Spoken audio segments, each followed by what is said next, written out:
സ്വർണം ഇനി വിൽക്കാന് പറ്റില്ലേ? വില ചാഞ്ചാട്ടത്തിൽ തുടരും. ഇനിയെന്ത് ചെയ്യും? കഴിഞ്ഞ കുറച്ച് ആഴ്ചകളായി സ്വർണ്ണ വിലയിൽ ചാഞ്ചാട്ടം തുടരുകയാണ്. അടുത്തിടെ വിലയിൽ നേരിയ ഇടിവ് സംഭവിക്കുന്നുണ്ടെങ്കിലും തൊട്ടടുത്ത ദിവസം അത് കൂടുകയാണ് ചെയ്യുന്നത്.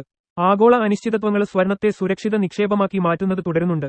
എങ്കിലും അന്താരാഷ്ട്ര തലത്തിൽ പ്രത്യേകിച്ച് ഡൊണാൾഡ് ട്രംപിന്റെ താരിഫ് സംബന്ധിയായ താരതമ്യേന മെച്ചപ്പെട്ട വാർത്തകളുടെ ഒഴുക്ക് സ്വർണത്തിന്റെ തിളക്കം കുറക്കുന്നു.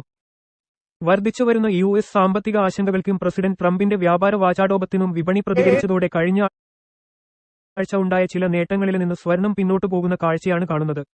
ഡോളറിന്റെ മൂല്യം 100-ന് താഴെയായി തുടരുകയും ഇത് മഞ്ഞ ലോഹത്തിന്റെ ആവശ്യകത വർദ്ധിപ്പിക്കുകയും ചെയ്തു എന്ന് കമ്മോഡിറ്റീസ് ആൻഡ് കറൻസികളുടെ AVP മനീഷ് ശർമ്മ ആനന്ദ് രതി ചൂണ്ടിക്കാട്ടി. മൂഡിയുടെ US ഓവറിന് ക്രെഡിറ്റ് അടുത്തിടെ താഴ്ത്തിയത് വിപണി വികാരത്തെ ബാധിച്ചു. ഇത് രാജ്യത്തിന്റെ സുസ്ഥിരമല്ലാത്ത കടബാധ്യതയെ എടുത്തു കാണിക്കുന്നു. ട്രംപിന്റെ ആക്രമണാത്മക നികുതി ചെലവ് പാക്കേജ് ഹൌസ് പാസാക്കിയതോടെ ഇത് കൂടുതൽ സങ്കീർണമായി.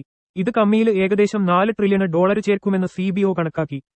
എന്നിരുന്നാലും യൂറോപ്യൻ യൂണിയനിൽ നിന്നുള്ള സാധനങ്ങൾക്ക് 50% താരിഫ് ഏർപ്പെടുത്താനുള്ള സമയപരിധി ട്രംപ് ജൂലൈ വരെ നീട്ടിയതോടെ ഈ ആഴ്ചയുടെ തുടക്കത്തിൽ കൈവരിച്ച നേട്ടങ്ങൾ പെട്ടെന്ന് കുറഞ്ഞു. ഇത് ഇക്വിറ്റി മാർക്കറ്റുകൾക്ക് ആശ്വാസം നൽകി. അതോടെ അടുത്തിടെ ഉണ്ടായിരുന്ന സ്വർണത്തിലേക്കുള്ള സുരക്ഷിതമായ ഒഴുക്കിന് ശമനമായി.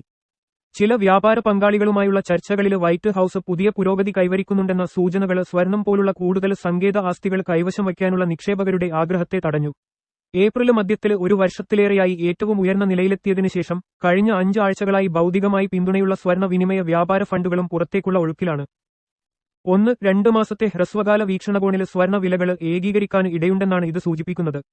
നിലവിലെ ആഴ്ചയിൽ വിപണി പങ്കാളികൾ സ്വർണ്ണ വിലയിൽ കൂടുതൽ ദിശാബോധത്തിനായി ഫെഡ് മീറ്റിംഗ് മിനിറ്റ്സും US പ്രാഥമിക GDP എസ്റ്റിമേറ്റും ഉറ്റുനോക്കുന്നു.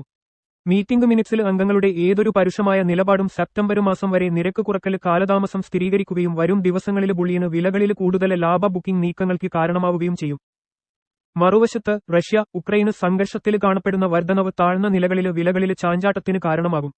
കാരണം ഈ ഭൗമ രാഷ്ട്രീയ സംഘർഷം അവസാനിപ്പിക്കുന്നതിന് ഇതുവരെ ഒരു ഉടമ്പടിയുടെ ലക്ഷണങ്ങളും പുറത്തുവരുന്നില്ല.